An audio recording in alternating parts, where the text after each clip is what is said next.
Función Lenguaje, que amamos la poesía y la literatura. Dicho esto, quiero comentarles que hace aproximadamente 3 años que desde el Departamento de Cultura venimos organizando ciclos de poesía donde poetas argentinos, una embajada argentina, o sea que es por eso, poetas argentinos residentes en Madrid o que están de paso por Madrid han tenido la posibilidad de leer sus poemas. Lo hemos hecho en la Casa de América, en el Ateneo de Madrid y en la Librería Iberoamericana. Esos 3 ciclos se plasmaron materialmente en un libro que hoy, prologado por la poeta Noni Venegas, aquí a mi izquierda, ya va a hablar de ella mucho del tema, y el libro tenemos que agradecérselo al editor, Antonio Huerga, de Huerga y Fierro, que también está aquí, que los tiene a la venta. Además, este 4º año del ciclo de poesía comenzó el 7 de mayo con una lectura en la Casa de América a cargo de Francisco López Romito, que también está aquí con nosotros, y Hugo Mújica, que fue premio de poesía de Casa de América, que pasaba por Madrid. Este es el 2º evento y tenemos la 2ª sesión, y tenemos el regalo maravilloso de contar con estos 3 poetas que están aquí, cuyo currículum les hemos repartido para que no esté la burócrata de turno, que soy yo, contando lo que hicieron y lo que no hicieron, y que ellos puedan hablar de su obra y no de su currículum. Estos 3 poetas precisamente están recogidos porque leyeron en el libro de poesía que vamos a presentar. Los dejo con los poetas y creo que se lo van a pasar muy bien. Buenas tardes.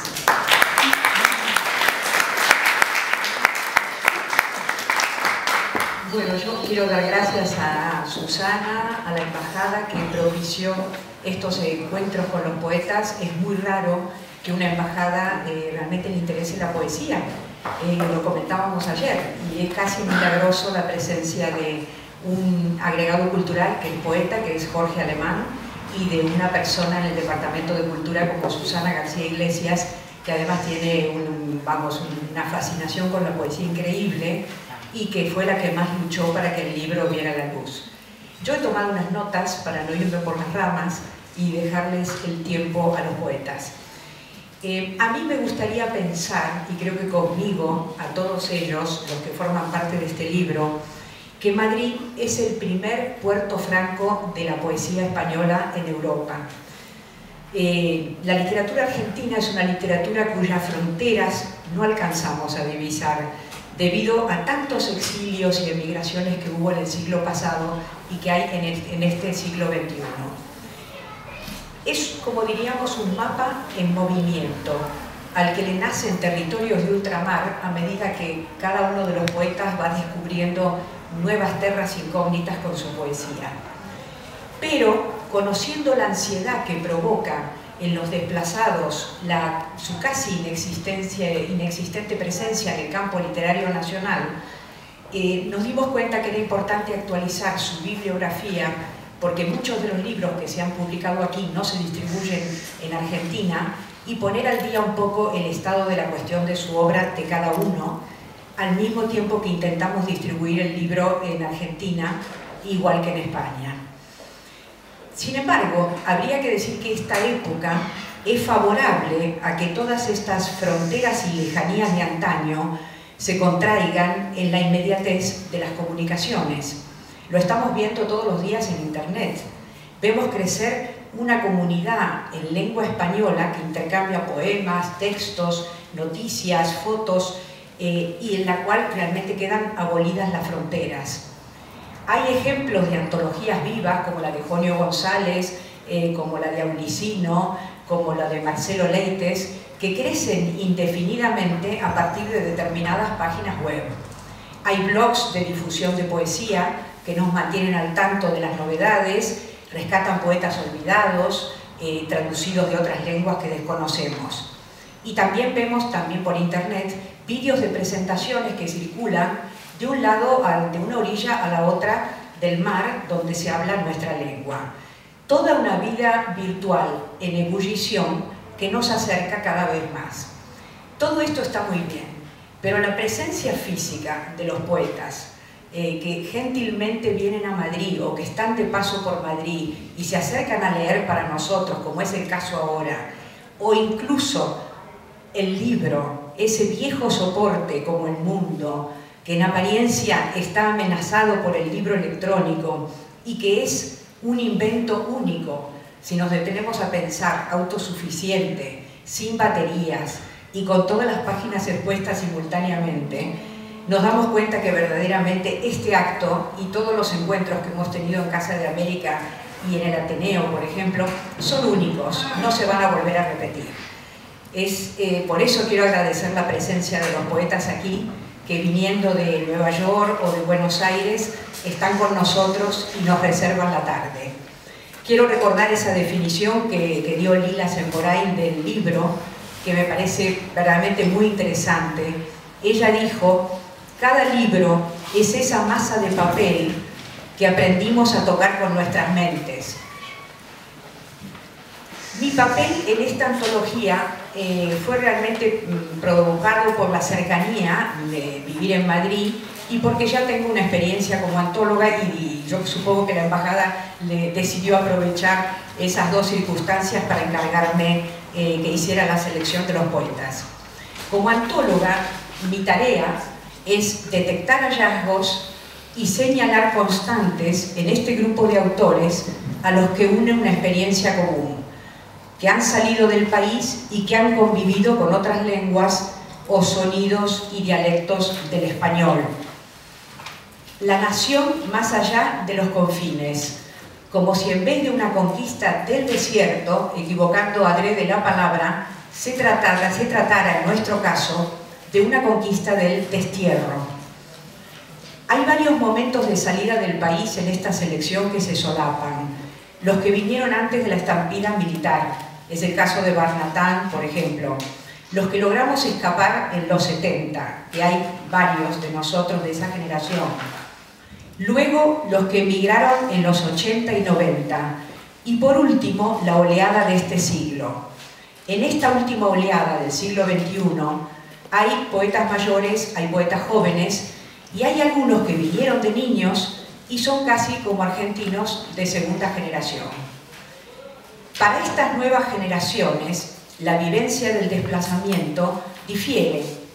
Ellos dejan en suspenso muchas interpretaciones que se daban por supuestas en el siglo XX de la literatura nacional, la patria, la tradición, la ciudadanía, y plantean nuevos interrogantes.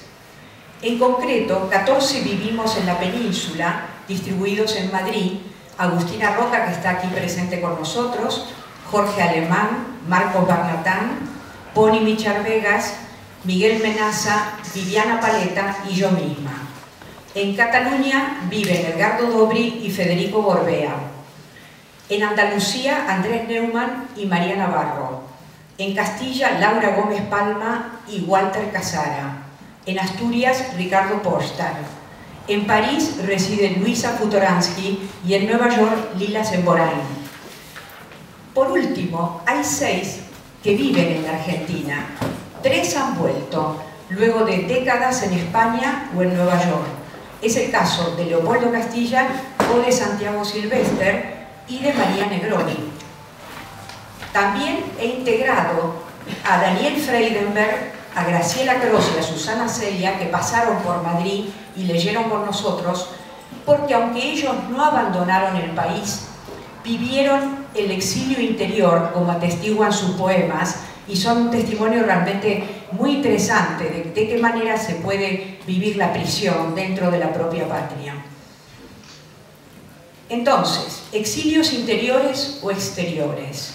Esta parece ser la condición del poeta, como lo define Ovidio en las Metamorfosis, cuando dice: el poeta es una naturaleza en exilio. ¿Y por qué?, se pregunta uno. Porque todo gran escritor se encuentra como un extranjero en la lengua en que escribe. incluso si esta es su lengua materna, que diría Deleuze. Esta es una de las temáticas que vertebran la selección, la búsqueda de una lengua no desgastada por los clichés y los lugares comunes. Es decir, se trata de averiguar si el hecho de vivir entre sonidos ajenos favorece la búsqueda no tanto de un sitio en el lenguaje, como si estimula el trabajo de convertir al lenguaje en un sitio donde estar. Creo que esa es una de las líneas principales que se detectan, ¿no es cierto? Es decir, realmente no es tanto que el escritor extraterritorial busque un sitio en la lengua de acogida, sino trata de convertir su trabajo al lenguaje en un sitio donde estar. Ese otro tema que aparece también es el lugar, la nostalgia de un paisaje, de una casa, de una ciudad. Y la cuestión tácita que se plantea a partir de esa nostalgia del lugar es cómo arraigarse en la ausencia del lugar. Sitios que hemos abandonado y ahora nos pesa haberlo hecho. Momentos en que el desasosiego gana la partida y quizás la solución consista en revertir la situación a nuestro favor. En esas ocasiones se afianza otra manera nueva de pertenecer y que también los jóvenes nos enseñan, una suerte de ciudadanía que fluye incesante. Es inevitable encontrar en autores desplazados la evocación del viaje. Incluso el viaje hecho por los padres o los abuelos impregna las narrativas personales en países de fuerte tradición inmigrante. Hay que detenerse en los apellidos de esta selección para descubrir que ya de por sí son una muestra del crisol de orígenes y culturas que caracteriza a la Argentina. Otro tema interesante es ver cómo este ser en tránsito se relaciona con los otros, cómo se despierta, cómo empieza el día, qué lugar tiene la escritura en su vida, cómo son sus apegos. Y también esa pregunta que todos nos hacemos, ¿dónde piensa que va a morir? ¿Aquí? ¿Lejos? ¿Pero de dónde? O, como escribe Viviana Paleta, reinterpretando una frase de Juan José Saer, la selva de todo escritor es la real patria espesa. Todo escritor espeso es la selva de la patria real. La patria toda es la espesa selva del escritor real. Si vamos a hablar de las formas de esta escritura, diríamos que buscar una impronta argentina que permita reconocer un poema como tal a través de su lectura en solitario, a solas, no es fácil. Habría que oírlo más bien en la voz de su autor para lograr detectar, gracias al acento y la entonación, esa carta de ciudadanía. Andrés Neumann, que es quizás el más bifronte de esta selección, porque realmente vino de muy pequeño y se crió en España, hijo de padres argentinos, o sea que estaba la lengua que oía en la casa y la lengua de la escuela, opina que el poeta español tiene una referencia auditiva, escrita o recitada. Es decir, en la poesía española sería más bien, los referentes serían escritos o recitados. Mientras que para el poeta argentino, lo que suele haber es una referencia auditiva hablada o conversada, más cotidiana, un habla más corriente. De ahí la preponderancia del verso libre en esta poesía y el trabajo con los ritmos internos del poema, que dependen de cómo el autor pone el cuerpo en lo que escribe. Es decir, el movimiento, el cimbrear de la palabra en la escritura como una palmera que se arquea. Pues, como dice Hugo Sabino, que dice Henri Mechonic, el ritmo es lo que el cuerpo le hace al lenguaje. Voy a presentar ahora a los autores que van a leer en el siguiente orden. Va a empezar Lila Semborain, que bueno, yo no sé si la hoja se ha repartido y lo saben, pero nació en Buenos Aires y vive en Nueva York desde 1985, Ha publicado varios libros de poesía, ensayos. En el 2007 recibió la beca Guggenheim y en el 2010 una beca en la Milay Colony. Y hay un libro que acaba de sacar en la editorial Amargor, que se llama Materia Blanda, que yo tuve la ocasión de leer en primicia, digamos, y de la cual he extraído 2 inéditos, y que me ha dado pie para inventarme un nuevo tipo de poema, el poema neuronal. Es sumamente original. Luego Santiago Silvestre, que nació en Salta, es una provincia maravillosa al norte de la Argentina, y ya van a notar ustedes que como hay otros acentos argentinos, al igual que en España. Él vivió varias décadas en España, es autor de 12 libros de poesía, libros de cuentos, de ensayos, publicados en ambas orillas. Ha recibido innumerables premios. Baste decir que en España tuvo el premio Jaime Gil de Viedma, editado por Visor, y es autor de 2 antologías de la poesía del noroeste argentino y de otros autores. Por último, va a leer María Negroni, que nació en Rosario, Argentina, que residió muchos años en Nueva York, más de 20 creo, que publicó 2 novelas y numerosos libros de poesía, así como ensayos. El último es Pequeño Mundo Ilustrado, creo, ¿no? Elegía a Joseph Cornell, del 2013, donde trabaja con las cajas de Cornell, ese maravilloso autor norteamericano. Entonces, bueno, yo les pido, si les parece, que vamos empezando a leer así, Lila, un poquito Santiago, un poquito María, y luego hacemos una ronda final y conversamos con el público. Yo he tratado de ser lo más breve posible para darles paso a ustedes.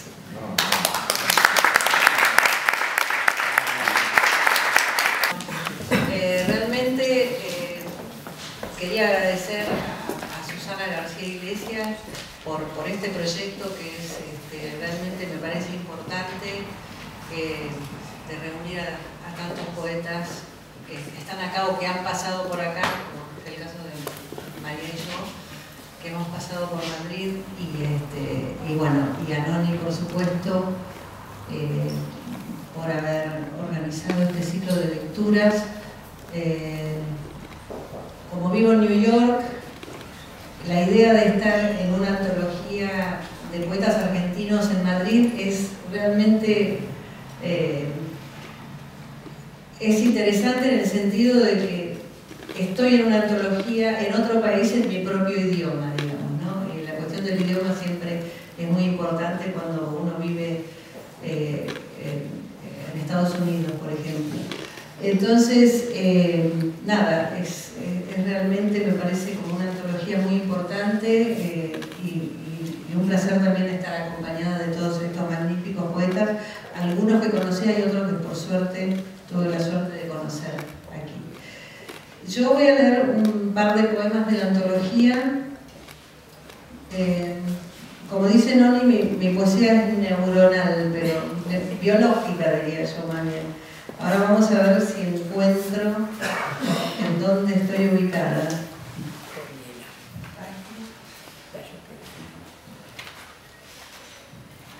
Eso es lo que, ese es el problema siempre, ¿dónde está uno ubicado?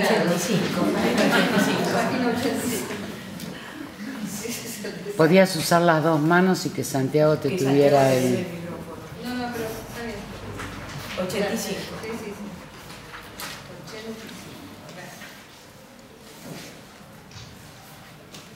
Voy a empezar con un texto de otro libro que publiqué que se llama El rumor de los bordes, que tiene que ver con las células, con las membranas, con el paso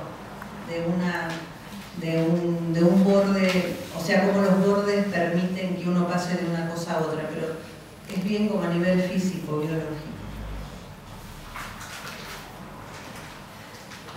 Así, el pescado que comí anoche resuena en las dendritas, invocando al tiburón que se pasea por tu mente cuando te alejas de la costa y ya las piedras no son la cercanía.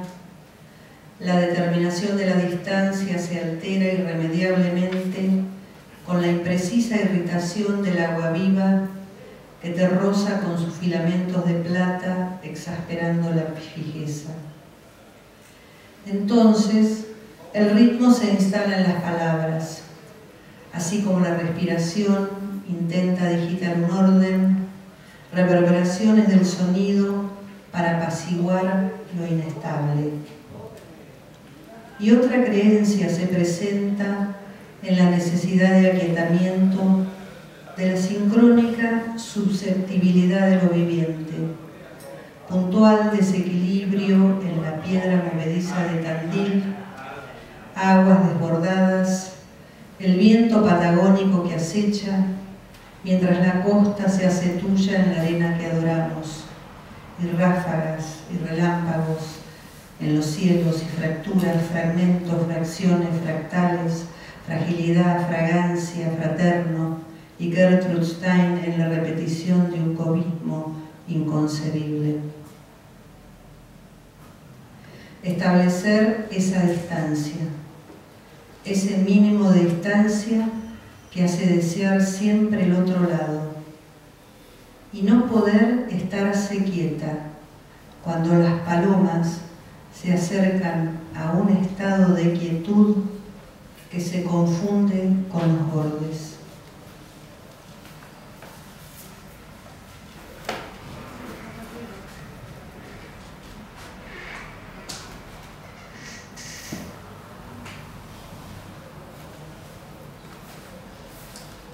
Al azar, de Materia Blanda, un libro que tiene un formato de todos los poemas son cuadrados y tiene que ver, son los poemas neuronales, como dice el nombre.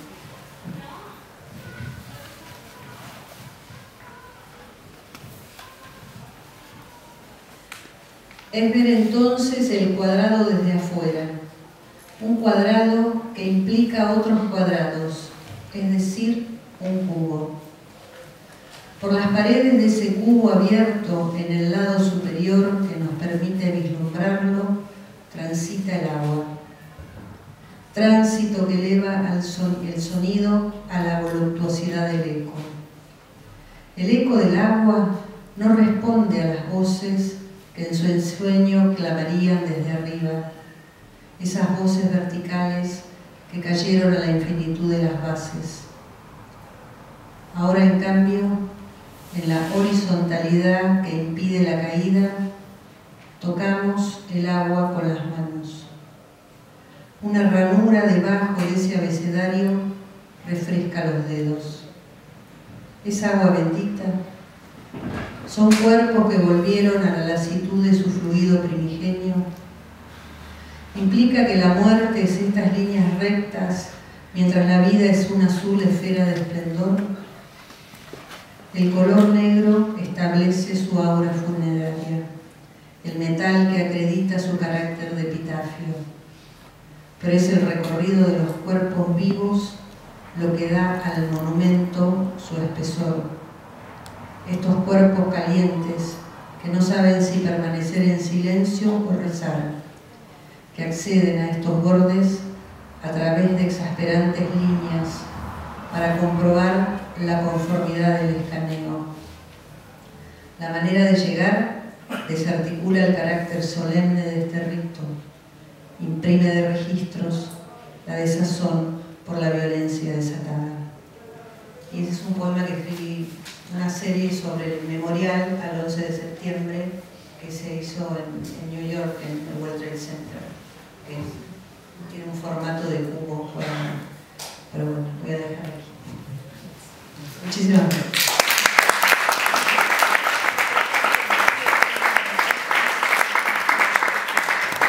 Muchas gracias, Noni Venegas, por la selección que has hecho, el trabajo que has tomado y la interpretación que has hecho de la situación en tránsito o en exilio en la que está todo el poeta en realidad. Y la situación esta de que nos ha tocado a los argentinos de entrar, salir y volver con mucho de lo que estamos seleccionadamente vivos. Muchas gracias a la embajada por la idea de la publicación de este libro, que me parece muy bueno. Y estoy contentísimo porque yo creo que la vida no es recta, sino circular, o por lo menos va y viene, de que después de haber estado 20 años viviendo en Madrid, y ya no vivo hace casi 12 años, o por lo menos, resulta que aparezco en una antología de la poesía argentina en tránsito, por ser de tránsito, que es justamente lo que soy. Bueno, voy a leer 2 poemas de la selección y después algún otro de un libro de hoy. Este primero es un libro que se llama Perro de Laboratorio. Digo el título porque en realidad es un largo poema que versa sobre un perro en un laboratorio. Y es el poema número 13. No sabe morir, pero es lo mismo. Siente la raspadura y piensa, es la muerte. La sospecha lo obliga a precaver, lo vuelve astuto. Circula sin emoción buscando solo el alimento. Pero ¿qué hacer si las cosas pierden prodigio, se achican cuando se las ve de cerca y el hueso también se desmerece? Inventa historia, hace planes de huida, simula un nuevo peso en los omóplatos, pero no hay apuro.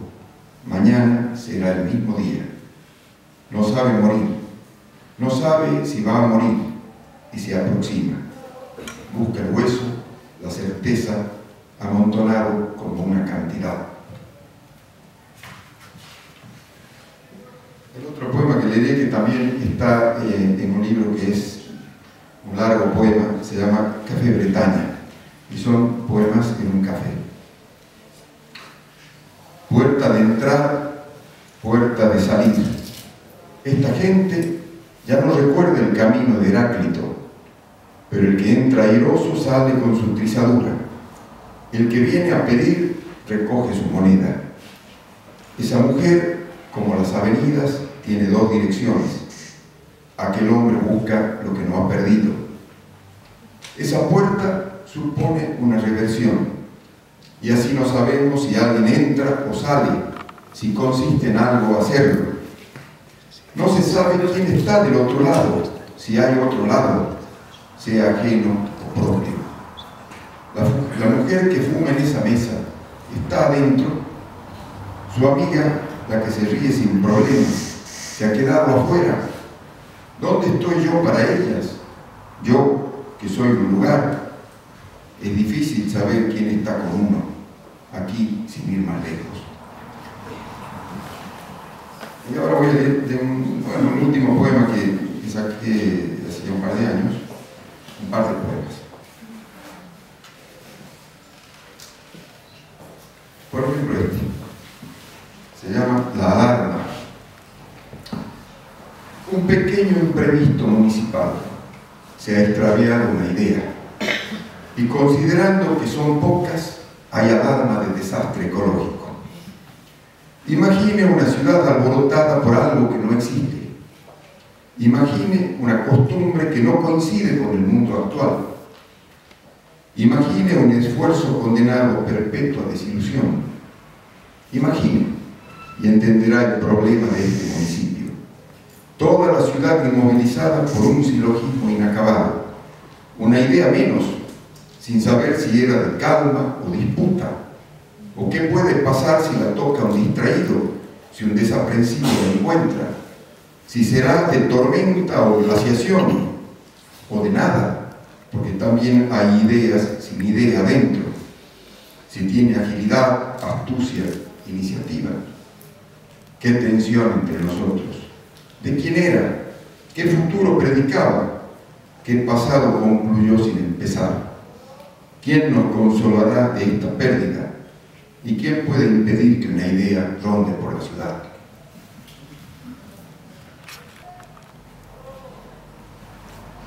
Voy a leer un poema, a ver si me encuentro, que lo terminé escribiendo para ver si resolvía un largo problema. Yo tengo alergia, todas las mañanas estornudo muchísimo. Y no tengo solución porque el mundo está lleno de ácaros. Aquí hay ácaros, en mi cama hay ácaros, en los sillones hay ácaros. El mundo está lleno de ácaros. Y después de combatirlo tanto, he escrito un poema como quien busca pactar con el ácaro. Se llama Invocación al ácaro. ya es hora de que conversemos. Ya va siendo hora de pactar. 40 años de agresión recíproca y seguimos sin entendernos. Yo, armado de farmacopea, vos conspirando en los rincones. No te pido que me libres de los ojos llorosos, de los estornudos. Eso forma parte de tu ser en mí. Pero sí que no me expulses, que me dejes en mi lugar, ahora que ya sé cuál es. Después de tantos años, remover el planeta, sospechar que mi sitio no estaba en ninguna parte, vengo a saber que mi sitio soy yo, que lo llevo puesto, y un sitio así no se negocia. Por eso te pido que te pongas en mi lugar. No puedo irme de mí según tu deseo en las últimas décadas. Siempre había pensado que el pacto, si había pacto, iba a ser con algo así como un arcángel, pero no.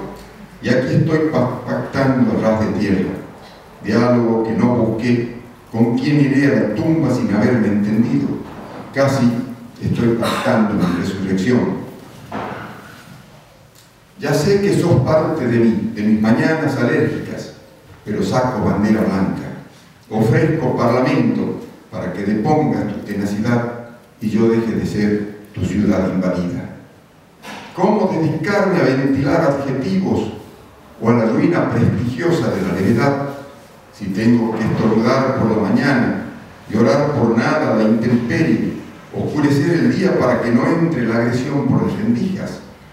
¿Cómo pastorear el alma del modo que me gusta, en silencio y solo, si debo a cada rato salir del agujero que invento para entender un poco el mundo? Ventilación y abordaje con rima en el lenguaje. ¿Cómo, si cada mañana el mismo disgusto es nuevo? No puedo más, y no me alcanza el aire, estos versos desprolijos que he remado contra el viento. Un poco de consideración con el agotado, este galeote solo, este ropavejero pulcro.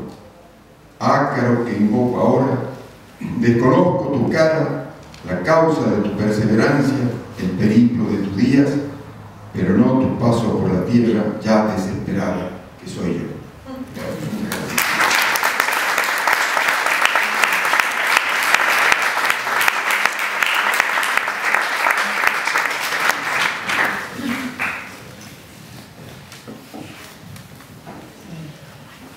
Bueno, yo también quiero agradecer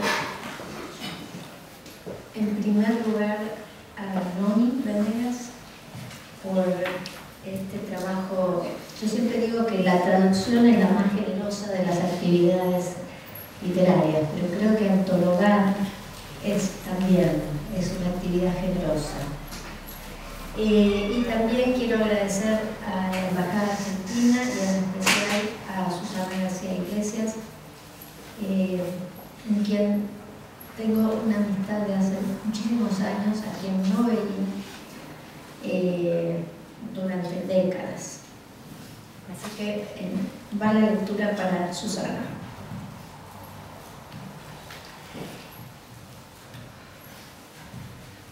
Los poemas vienen de distintos libros, así que no sé cómo van a sonar. El primero es, y de fechas diferentes, ¿no? Así que un poco libre. Primero es un libro de sueños que se llama El viaje de la noche y se llama Encrucijada. Hay una fotografía en blanco y negro en que estamos las tres: mamá, mi hermana y yo. Mamá tiene un solero a cuadros, gris y blanco, el pelo negro, una sonrisa joven. Mi hermana es un renacuajo con un dedo en la nariz. Yo, 11 años, contra el sol del balcón que da a la calle Escuénaga. Presagio la tristeza. Por mis ojos, negros como no los tuve nunca, cruzan barcos guerreros, lanzas y hombres hambrientos de poder, es decir, deseosos de mujer. Veo que los barcos se acercan y que aún no he resuelto. Si quiero que los barcos se hundan, y con ellos los hombres y todo lo demás. B, si yo misma he de apurar las armas y subir a los barcos. C, si he de ignorar a los barcos y quedarme al lado de mamá para siempre, pero eso se parece demasiado a la muerte.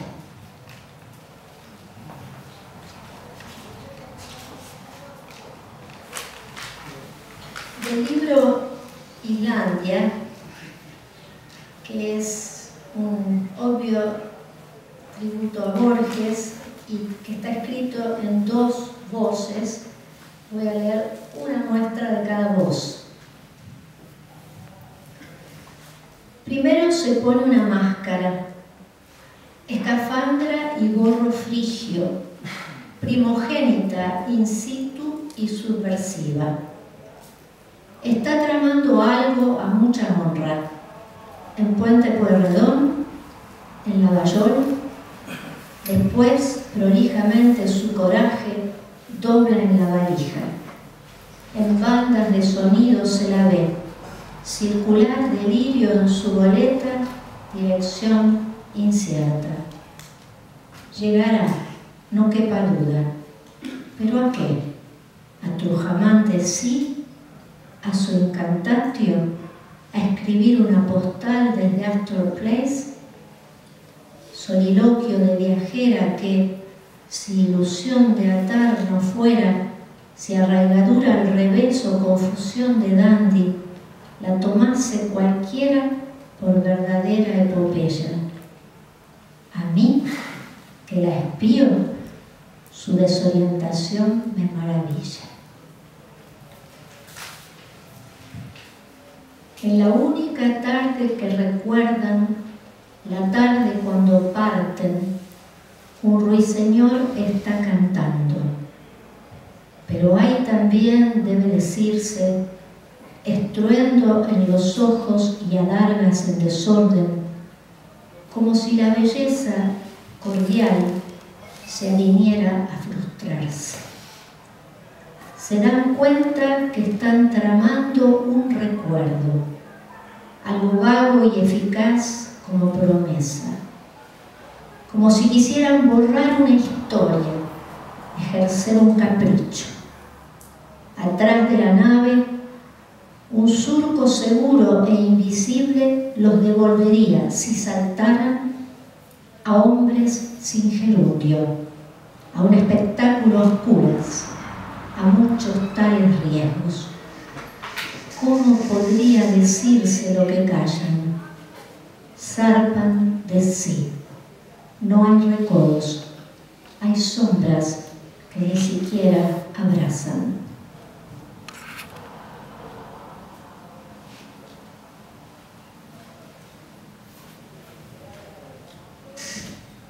Es rarísimo leer de antologías, porque estos libros no tienen nada que ver uno con el otro. Bueno, de Arte y Fuga, Intemporale. Ciertas músicas hablan de lo que siempre no habla. Como un poema sobre nada, vuelan en la noche de aquello que no existe. O existe en la serenidad de las preguntas de un pájaro agraciado. Canta lo que es y se apresura a morir para nacer de nuevo al don breve del mundo.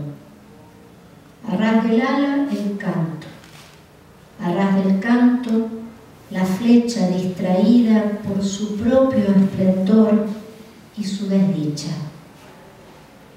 La música es el mundo, dice el agua. La música es el agua, dice la sed que escribe en el pequeño laberinto armónico del cuerpo. Luz leída, oh cielo memorioso, que somos y no somos en el inquieto río de tu nada. Ah, vida, como otra infancia, esta vez más adentro, el ruiseñor de sombra cruza el lenguaje. nota contra nota, tu lluvia hospitalaria no sabe decir cómo es, y no importa.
son 8 versos, porque el paso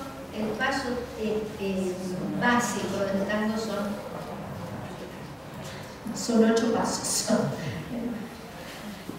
Entonces, clavarte en el papel con alfileres fue cosa que me vino de repente, como un malentendido por lo bajo, para emigrarte de lo que tocabas.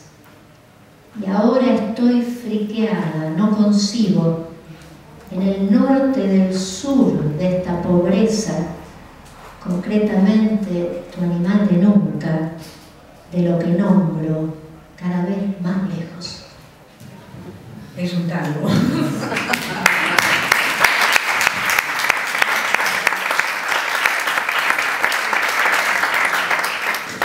Si les parece, si no hay más preguntas en este momento.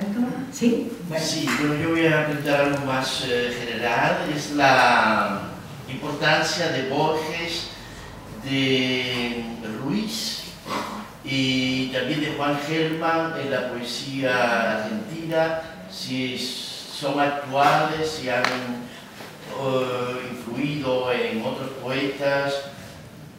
Perdóname, ¿quién es Ruiz? ¿La poesía actual o anterior? No sabemos quién es Ruiz. Es tan famoso que se nos escapó. Vamos a ver, siempre me confundo con el apellido. Es un poeta poco conocido, pero muy importante. ¿Quién me dijeron allá? Juan L. Ortiz. Juan L. Ortiz.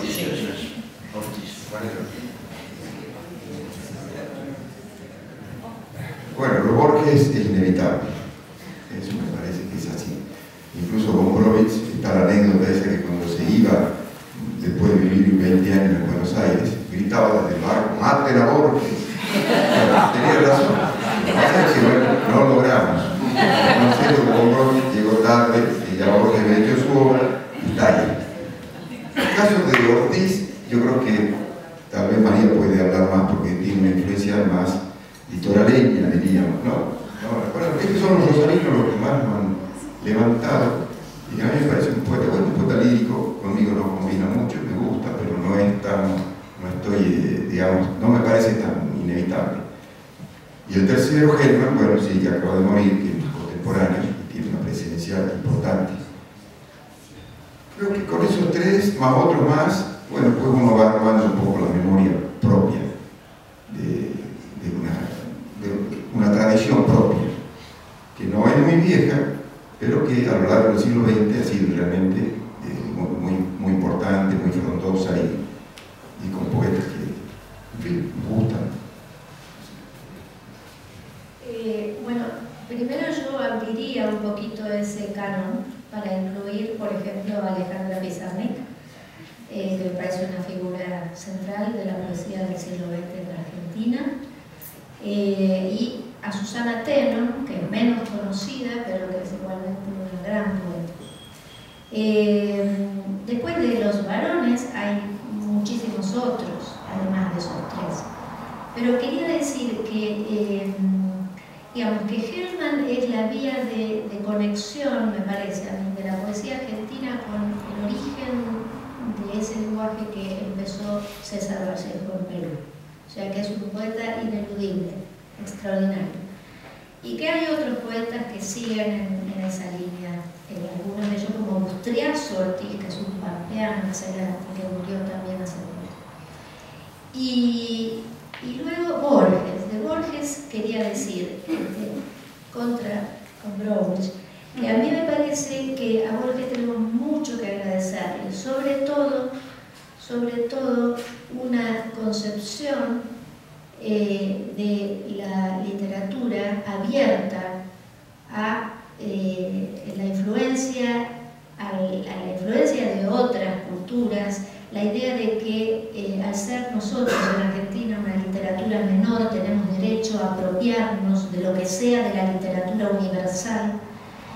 Y a mí me parece que esa idea de la tradición argentina como abierta al mundo no es una idea, o mejor dicho, es excelente para oponerse a la idea que de la literatura latinoamericana, incluida la Argentina, se hacen muchas veces en los países centrales.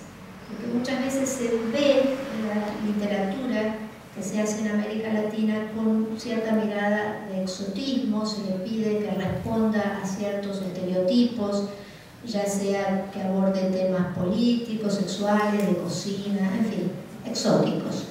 Y me parece que Borges es un gran antídoto contra eso, y que en eso por lo menos yo le estoy profundamente agradecida.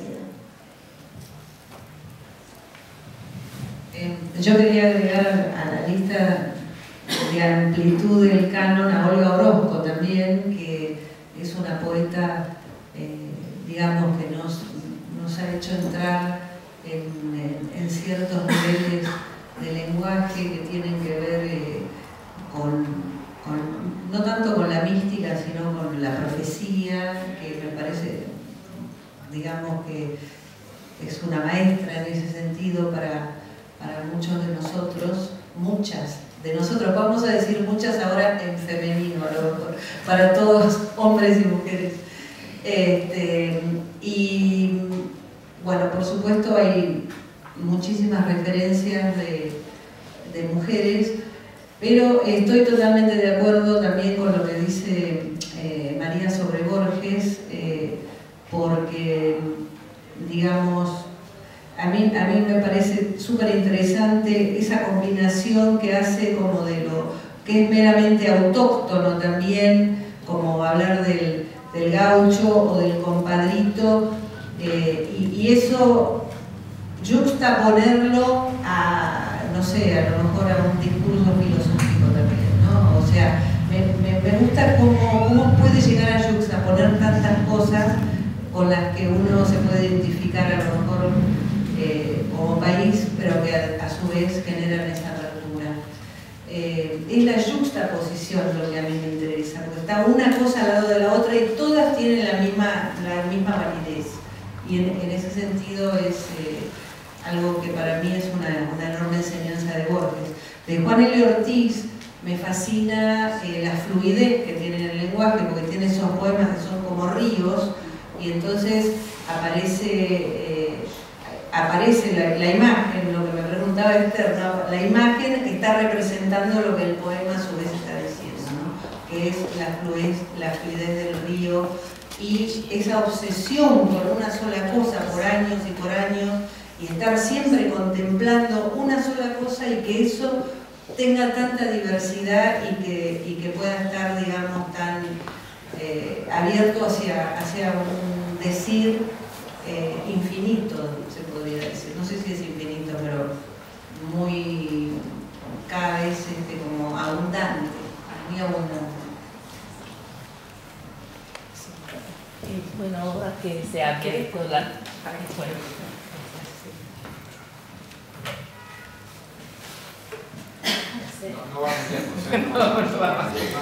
Bueno, quédate ahí y lo dices. Bueno, me quedo con el tema de Borges, que bueno, es poeta y también narrador. Lo que se me ocurre es que siempre hablamos de poesía por un lado y narrativa por otro. Y si hay, bueno, si quieren hablar de eso un poco, porque hay también narradores muy importantes, muy poéticos, y bueno,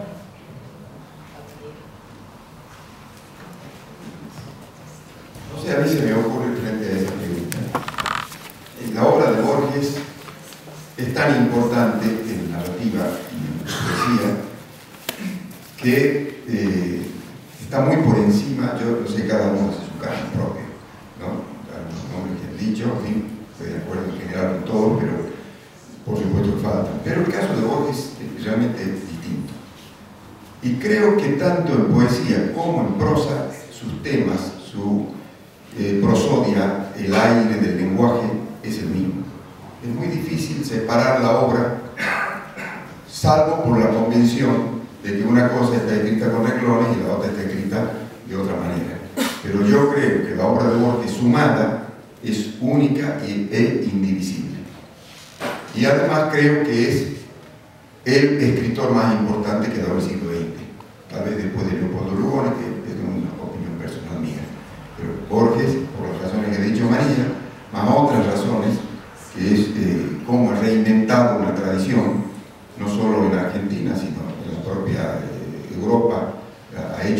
de nuevo algunos autores que estaban, no diré olvidados, pero estaban en una segunda fila.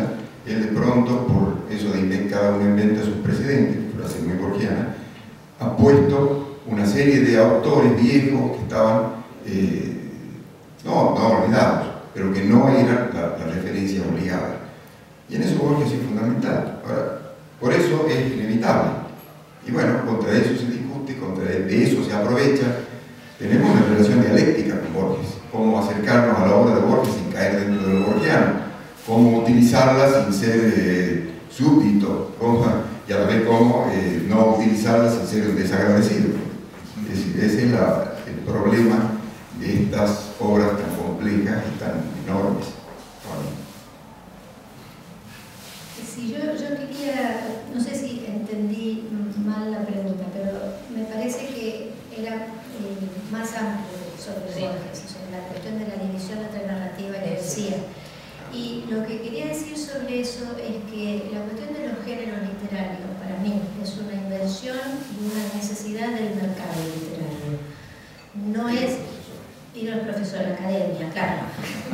Pero en realidad, a ver, en toda buena prosa, podríamos decir, la poesía está cerquísima de sí misma.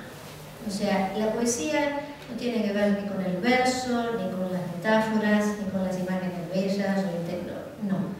La poesía tiene que ver con el grado de conciencia que tiene un escritor o una escritora con el lenguaje, ¿verdad? Digamos, con el nivel de desconfianza hacia la palabra, con el nivel con cuánto sabe, digamos, de las limitaciones de las palabras para decir las cosas, de las trampas que nos tiende el lenguaje. Entonces, eso es lo que define a la poesía. Entonces, toda la buena literatura es poesía. Después vienen las categorizaciones, los catálogos, los estantes de las bibliotecas y las librerías.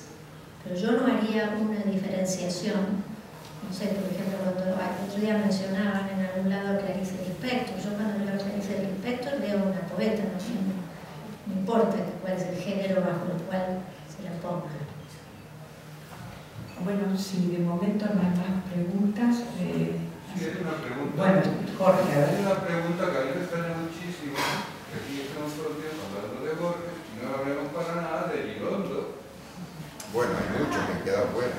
Sí, habla de Oliverio Girondo, pero claro, eso también yo creo que es la otra gran tradición, ¿no? Yo me reclamo de Girondo, o sea, Girondo. Así que bueno, en otra vamos a hablar de eso. Y si les parece, hacemos una nueva ronda de poemas. Bueno, corto. Empiezo.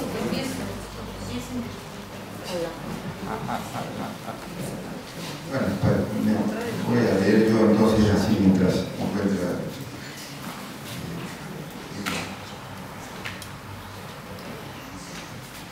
Ya que he hablado de animales y he salido de temas, los ácaros y los perros, voy a seguir con un animal. Este poema se llama posiblemente el unicornio. El unicornio es un animal. Un unicornio mira desde tierra firme el arca de Noé. Lo olvidaron al cerrar la compuerta.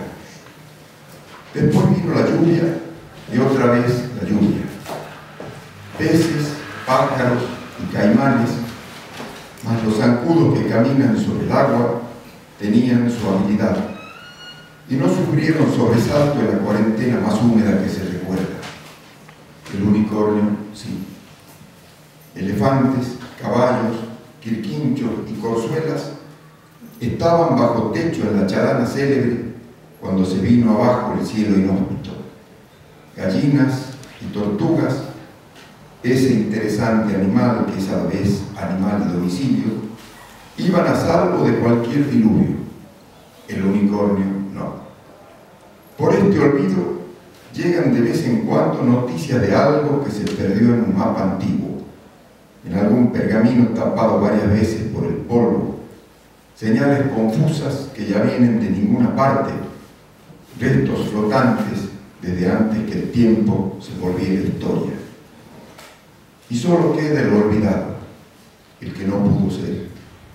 El que dice, cuando un artista atacado por el virus místico lo rescata en un tapiz o en el cuadro de alguna sacristía: nací perdido y no quiero que me encuentren. Y mira, tierra firme.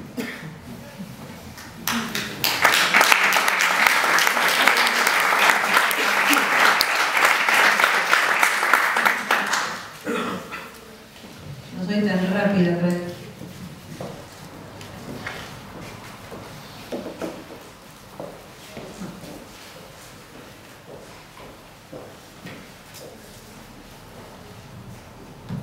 El rumor de los Borges.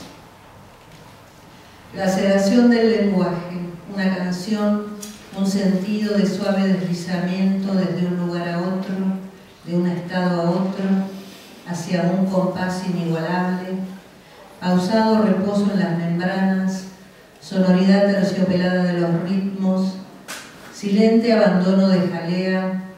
Más que hablar es a veces tocar el contenido, tocar la palabra con los dedos para entender la forma, siendo que allí está presente el cercano ronroneo que se acerca en súbita simbiosis y rodea exploraciones en las humedades del encuentro, aflojando sus líquidos entornos en la ilustración segura del peligro. Nomenclatura innata de los pulsos, expresión fugaz, contenido inabordable de lo emergente y lo adquirido, inarmónico elemento, hidrógeno, oxígeno, zinc, aguas termales, planeta, curva, instantánea concordancia, aire, extremo, libación, decantada arborescencia de alga o líquen, anfibio que se asoma a la pleura dimensional, flora que acrecienta en nuestros cuerpos, bosques, pumas, palmas, río, beso, lengua, saboreando lo abismal.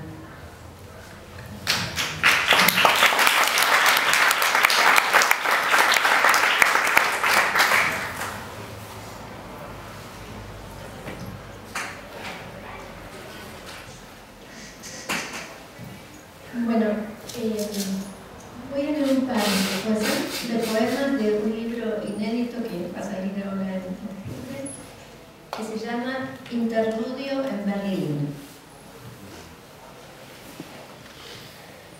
En Berlín entré por segunda vez como si yo misma fuera el muro que ha dejado de existir.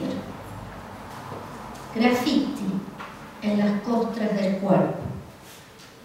Confusiones de muchacha del tercer mundo que perdió la fe en las revoluciones, talmente lista a sepultar al amor cuando locura ya no hubo que me ayudara a perderse. Tuve que insinuarme en estrechuras, ser otra respecto de nadie, renglón sensible, con una voz de aire delgado. Pasó una nena en bicicleta. Enséñame, le dije, cómo escribir lo que me extraña. Se alejó sin darse vuelta, liturgia erguida en mi estrella nómade.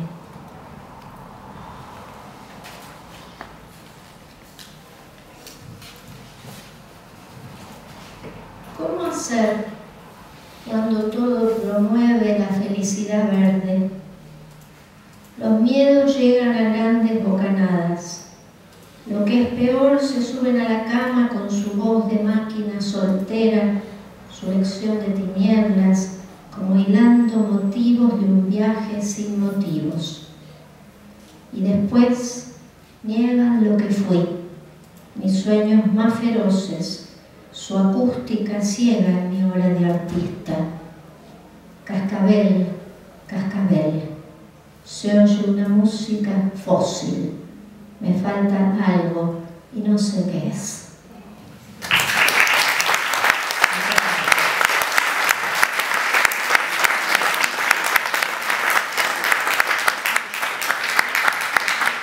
Los invito a que brindemos brindemos ahora con un vino y ya podamos charlar.